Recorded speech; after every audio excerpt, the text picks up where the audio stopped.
இன்றைக்கி இந்த வீடியோவில் ரொம்பவும் சூப்பரான பிரியாணி ரெசிபி தாங்க பார்க்க போகிறோம். பிரியாணி மசாலா சேர்த்துக்காமலே ஹோட்டல் ஸ்டைலில் சூப்பராக பண்ணலாம்.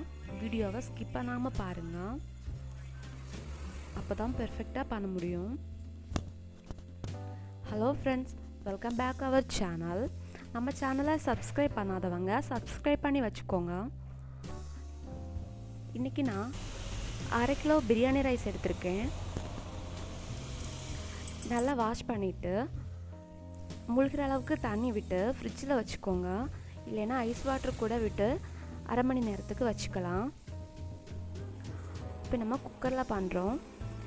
குக்கரை அடுப்பில் வச்சு ஸ்டவ் ஆன் பண்ணிவிட்டு 1 ஸ்பூன் நெய் விட்டு அதுலேயே கொஞ்சமாக பிரியாணி இலை, அப்புறமா பட்டை, கிராம்பு, ஏலக்காய் சேர்த்துட்டு கொஞ்ச நேரத்துக்கு வதக்கிடலாம். கூடவே 1 டீஸ்பூன் சோம்பு சேர்த்துட்டு வதக்கிக்கலாம். அது கூட கொஞ்சமாக முந்திரி பருப்பு, ஆப்ஷனல் தான், உங்களுக்கு விருப்பம் இருந்துச்சுன்னா சேர்த்துக்கோங்க, இல்லைன்னா ஸ்கிப் பண்ணிடலாம். அது கூட 3 பச்சை மிளகாய், கொஞ்சமாக பூண்டு சேர்த்ததுக்கப்புறமா கொஞ்ச நேரத்துக்கு வதக்கி விட்டால் போதும். ரொம்ப நேரம் குக் பண்ணணும்னு அவசியம் இல்லை. இப்போ நம்ம இதில் 1 லிட்டர் அளவுக்கு தண்ணி சேர்த்துக்கலாம். 1/2 லிட்டர் அரிசிக்கு 1 லிட்டர் தண்ணி போதுமாக இருக்கும். இது கூட தேவையான அளவுக்கு உப்பு சேர்த்துட்டு ஒரு வாட்டி நல்லா கலந்து விட்டுடலாம். இப்போ நம்ம ஊற வச்ச அரிசியை எடுத்து தண்ணியை வடிச்சிட்டு இதில் சேர்த்துடலாம். சேர்த்ததுக்கப்புறமா நல்லா இதை கலந்து விட்டுறணும். பாருங்கள், இது போல் நல்லா கலந்து விட்டதுக்கப்புறமா மூடி போட்டு மூடி 1 விசில் வர அளவுக்கு வச்சுக்கிட்டா போதும். 1 விசில் நம்ம அடுப்பை ஆஃப் பண்ணிவிட்டு இந்த ப்ரெஷர் எல்லாம் அடங்குற அளவுக்கு இதை ரெஸ்ட்டில் விட்டுடலாம். பாருங்கள், நமக்கு ரைஸ் சூப்பராக கிடச்சிருச்சு. குக்கர் அளவு கொஞ்சம் சின்னதாகிடுச்சு, அதனால தான் இது கொஞ்சம் கெட்டியான மாதிரி இருக்குது. ரைஸ் எல்லாம் சூப்பராக உதிரியாகவே இருந்தது. இப்போ நம்ம ஒரு பேனில் 1 ஸ்பூன் எண்ணெய் சேர்த்துக்கலாம். நெய் வேணாலும் சேர்த்துக்கலாம். ஃபஸ்ட்டு நெய் சேர்த்ததுனால இப்போது நம்ம நெய் சேர்த்தோன்னா கொஞ்சம் திகட்டிக்கும், அதான் எண்ணெய் சேர்த்துக்கிறேன்.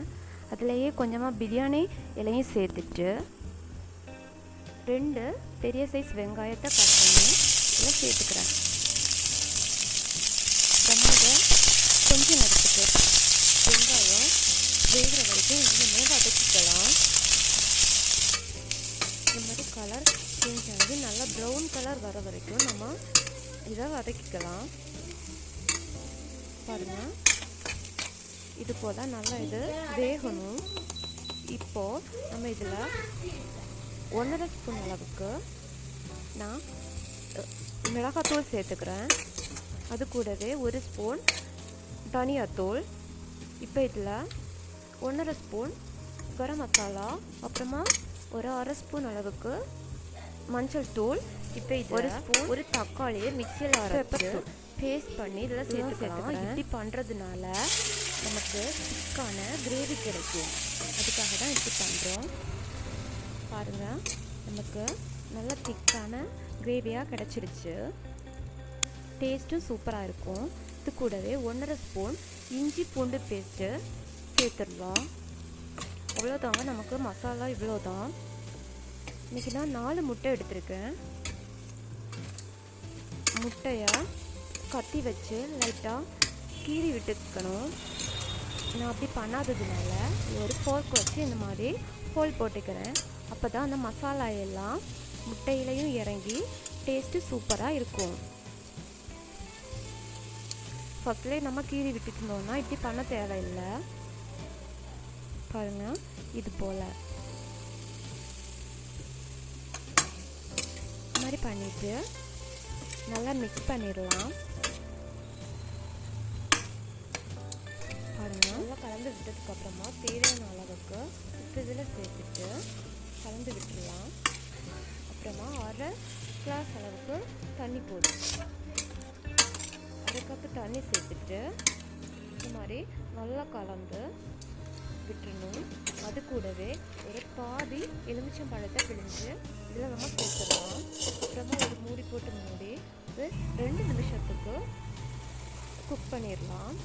பாருங்கள், நம்ம விட்ட ஆயிலெல்லாம் பிரிஞ்சு சூப்பராக நமக்கு ரெடி ஆயிடுச்சு. இதில் மல்லி இலை, புதினா இலை எது வேணாலும் சேர்த்துக்கலாம். சேர்த்து ஒரு வாட்டி கலந்து விட்டுடலாம்.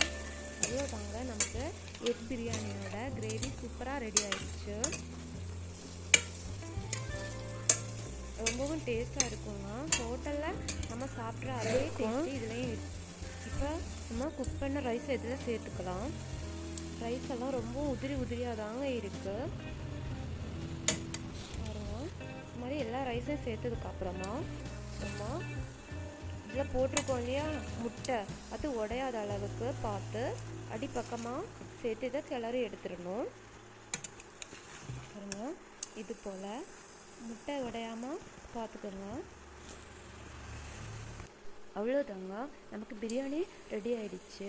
இதனோட அளவுகளை டிஸ்கிரிப்ஷன் பாக்ஸில் கொடுத்துருக்கேன். தேவைப்பட்டுச்சுன்னா செக் பண்ணிக்கோங்க.